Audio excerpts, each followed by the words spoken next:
కుంభరాశి వారు ధనత్రయోదశి పర్వకాల సమయంలో లక్ష్మీదేవి అమ్మవారిని ఇంటికి స్వాగతం పలకడం కోసం ఎలాంటి విధులను పాటించాలో ఈ వీడియోలో సవివరంగా సంపూర్ణంగా తెలుసుకుందాం.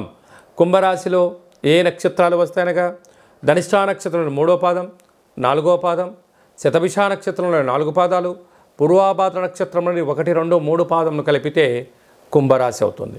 చాలామందికి పుట్టినటువంటి కాల సమయంలో డేటా బర్త్లో లేనటువంటి కారణం వలన పేరు యొక్క మొదటి అక్షరాన్ని అనుసరిస్తూ ఆ రాశిని తెలుసుకునే ప్రయత్నం చేద్దాం.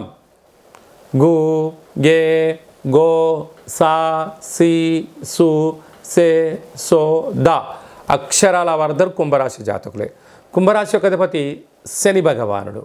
వీరికి రాశిలోనే శని భగవానుడు ఉండడం, 2వ స్థానంలో రాహు సంచార స్థితి, అర్ధాష్టమ గురువు, సంతాన స్థానంలో కుజ భగవానుడు, అష్టమంలో కేతు, భాగ్యస్థానంలో బుధాదిత్య రాజయోగం, రవి బుధుడు కలిసి ఉండడం, రాజ్యస్థానంలో శుక్ర భగవానుడు ఉండడం, ఇలాంటి కాల సమయంలో ఏళ్ల నాటి శని మధ్యమ సంచార స్థితి జరుగుతూ ఉండగా వచ్చేటువంటి ధనత్రయోదశి పర్వకాల సమయంలో పూజా మందిరంలో లక్ష్మీదేవి అమ్మవారి దగ్గర నారికేల దీపాన్ని ఏర్పాటు చేసుకోవడం, సింహద్వారం బయట తెల్లటి నువ్వులతో పిండితో తయారు చేసేటువంటి నువ్వుల పిండి ప్రమిదలను ఏర్పాటు చేసుకొని కొబ్బరి నూనెను ఆముదాన్ని వేసి దీపాన్ని వెలిగించడం వలన, కొత్త పత్తి ఒత్తులను వేయడం వలన వీరికి మనశ్శాంతి, ఆయువృద్ధి, జ్ఞానవృద్ధి, విపరీతమైన రాజయోగము కుంభరాశి వారి సొంతం కాబోతుంది.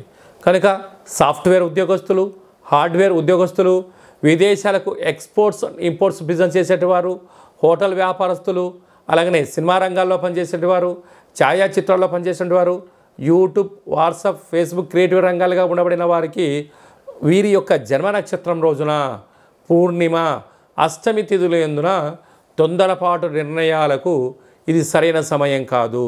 క్రియేటివిటీ రంగాలుగా ఉండే వారికి రాజసన్మానం కుంభరాశి వారి సొంతం కాబోతుందని చెప్పి గమనించాలి.